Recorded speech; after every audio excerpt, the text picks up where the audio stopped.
Yeah, I'll react to that. Sure. Okay, perfect. I just did a 7 Years War video. Watched a 7 Years War video on. Oh my God, they have 100 million views. Nicely done, Geohistory. This they actually subscribed to me. Oh my God, where did it go? But yeah, you can see the subscribers and like YouTube shows you like the largest, like your subscribers by largest subscriber base themselves, and he's number one. So I'm actually thank you very much, Geohistory, for subscribing. I'm gonna unsubscribe and then resubscribe to you just to show you my thanks. And now, where was I?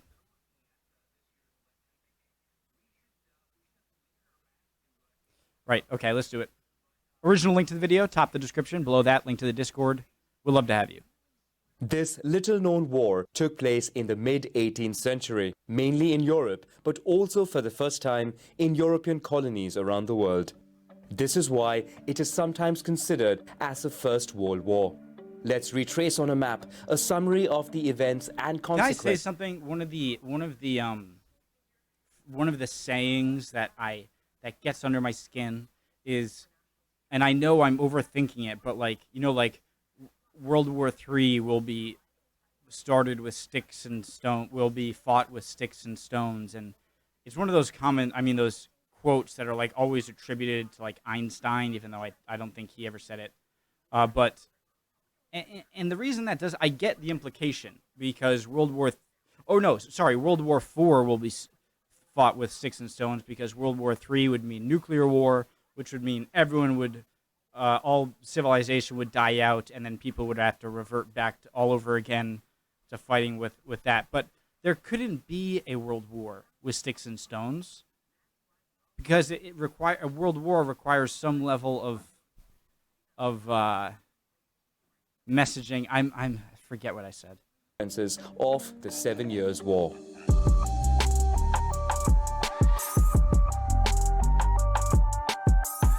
We begin in 1740, when the Holy Roman Empire is divided into a multitude of territories ruled by prince-electors.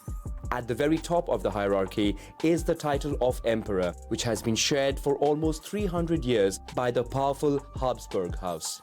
But this year, Emperor Charles VI, who is also Archduke of Austria, King of Bohemia, and the King of Hungary, dies without a male successor. His eldest daughter, Marie-Thérèse, cannot be emperor, but nevertheless inherits the territories of her father. For some competitors, this is a golden opportunity to challenge the Austrian domination. Thus, the young king of Prussia, Frederick II, without a declaration of war, invades the rich region of Silesia. France, Austria's traditional enemy, takes advantage of the situation to join forces with Prussia. Britain, meanwhile, backs Austria, fearing an imbalance of power. Wait, what?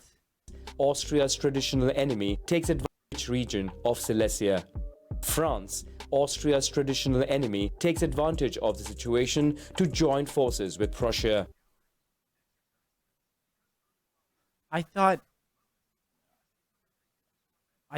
France was on Austria's side and the UK was on Prussia's side, but maybe I'm... Britain, meanwhile, backs Austria, fearing an imbalance of power in favor of the French Empire. After 5 years of war, Prussia abandons its French ally by signing a peace treaty with Austria.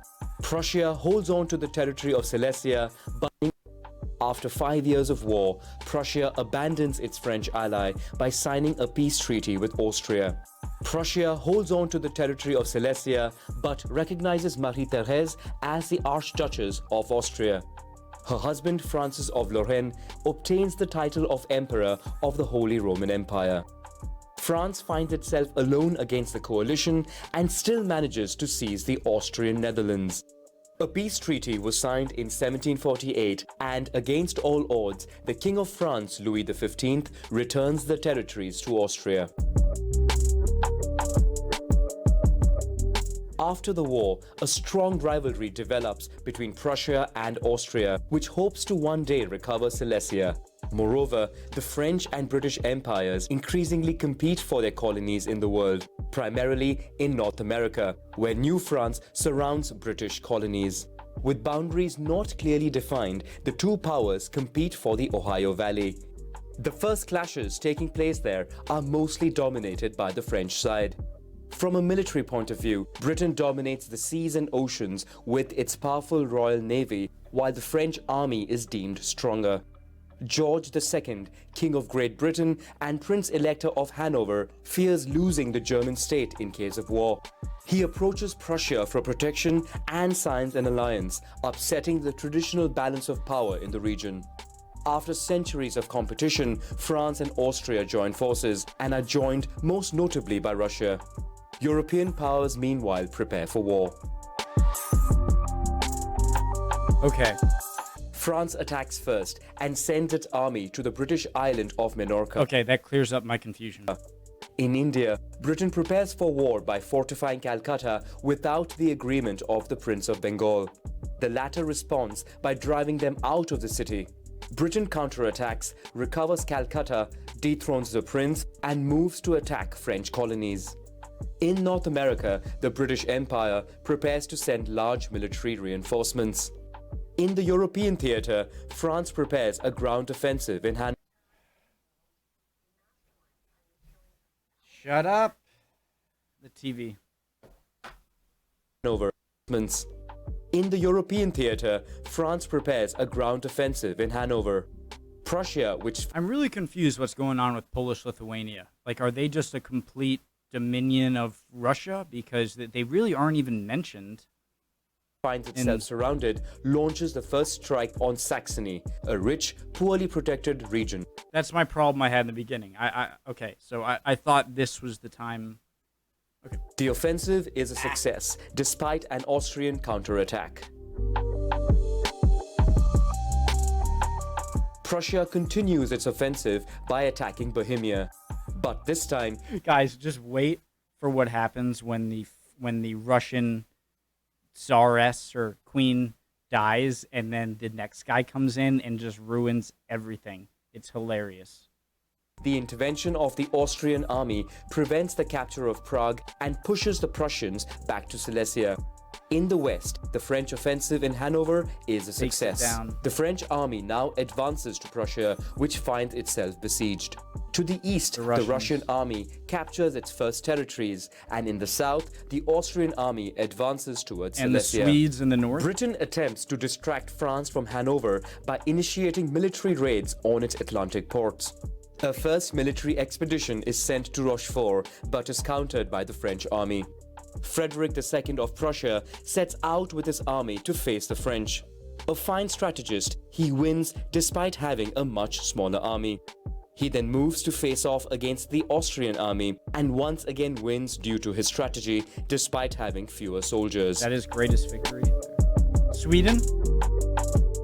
In North America, Britain stations ships at the mouth of the St. Lawrence River to blockade and isolate the French colony.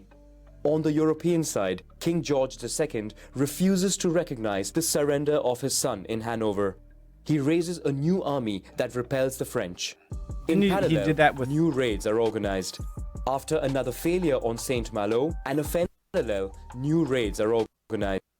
in Canada? A new army that repels the French. In parallel, new raids are organized. After another failure on St. Malo, an offensive on the city of Cherbourg is a success, and the city is looted. This time, Britain mounts a bigger offensive by sending 42,000 men to St. Malo. But they suffer a serious setback faced against 7,000 French soldiers. This failure marks the end of the raids on France. Britain now concentrates on Hanover and the colonies. In Africa, after the capture of St. Louis, Britain seizes the island of Gorée. In the east, while Prussia repulses the Russian army, this time it suffers a heavy defeat against Austria, which forces it to... Guys, the only thing that kind of goes against this being a world war is that it's really just European countries fighting each other all over the world, rather than, and like World War One, at least you have like the problems in the Ottoman Empire, and I guess it is still a world war. To retreat for the winter. France plans to invade Great Britain. To do this, an army of 100,000 men would be escorted by the military fleets of Toulon and Brest. In parallel, a new army is sent to Hanover, but the latter fails to take hold. Meanwhile, Britain intensifies attacks against French colonies. It captures Caribbean islands and lays siege to Quebec City. In the east, Russia manages to join the Austrian army. Together, they overcome the army of Frederick They're not including Sweden. Sad. II, which opens the way to Berlin, which is not protected.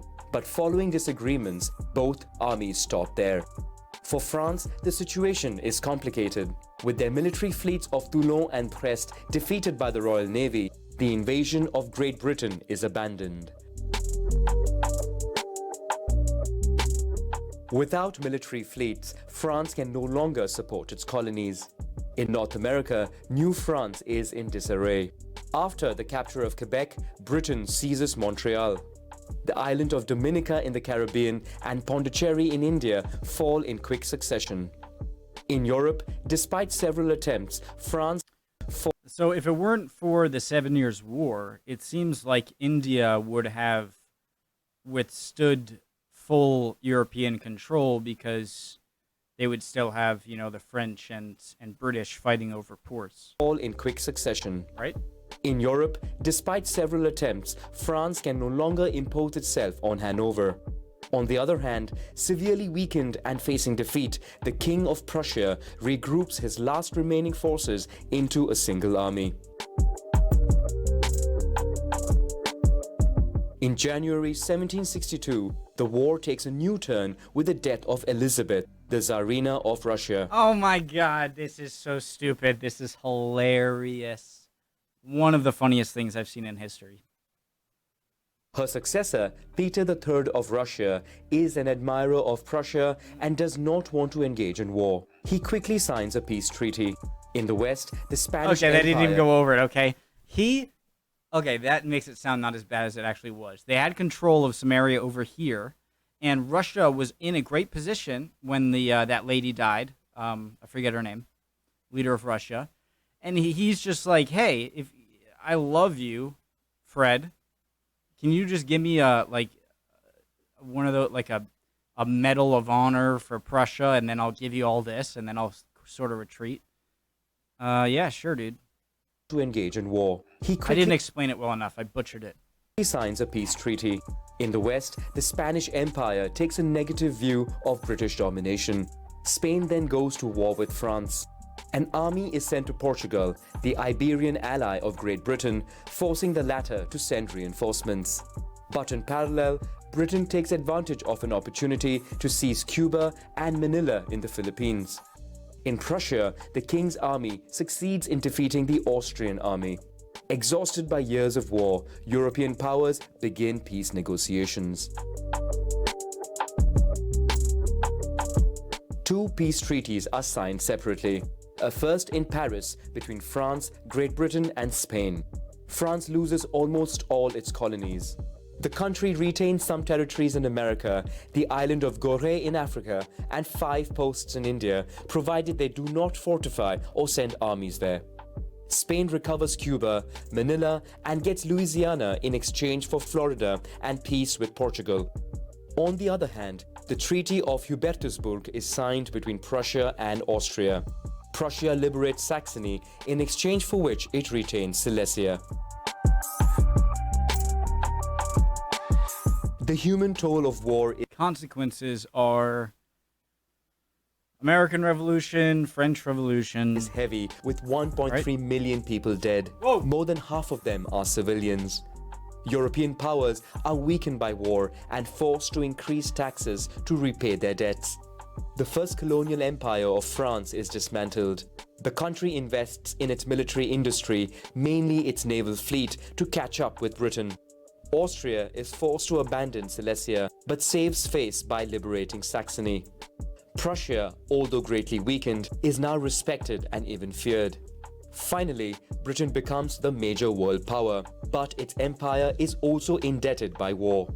It intends to take advantage of its colonies to repay debt through You don't do that. All right, we're going to dump all your tea in the bay. new taxes, which causes great discontent. On the other hand, Native American tribes unite to demand the departure of the British from the former French colony and demand an independent state. The government tries to calm the situation by creating in a rush an Indian reservation. But this I don't think it holds on very long. I think the Americans just say they're not Americans yet, but are just like, no, we're going to keep going. again prevents British colonists from expanding their territories in the West, increasing frustrations. This sows the seeds of separation between the British government and its colonists. Wow, so the 7 Years' War is sort of like the very beginning of American Revolution. Sort of, right?